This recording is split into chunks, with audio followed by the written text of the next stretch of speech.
How to get Amazon Prime. Hi everyone, welcome back to another episode. Today's video I'll be showing you how you can get Amazon Prime or how you can get a subscription on Amazon Prime.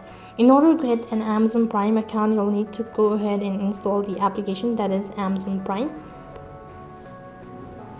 In my case, I've already installed the Prime Video. Once I tap on it, I'm directed to the sign-in page.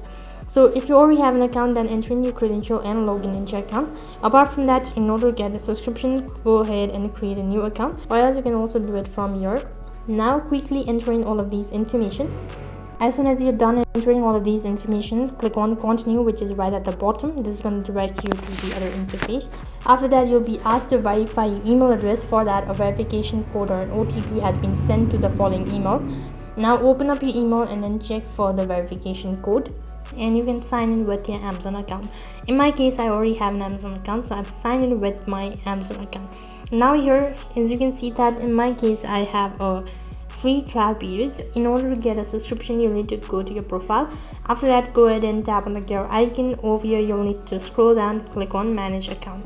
It's going to direct you to the page where you'll be able to see two different options, that is to either edit your information or to make or set a payment method. First of all, in order to get a premium account, you'll need to set a payment method. So click on set payment method. Now enter in the card details, and you need to click on the add card button once you've done that. After that, you'll be receiving a notification through an email stating that your premium account has been activated, and now you're all set to explore Amazon Prime Video. In this way, you can get Amazon Prime. That is all for this video. I hope the video was helpful. If it did really help you, make sure to like, share and subscribe to our channel. Thank you for watching. See you in the next video.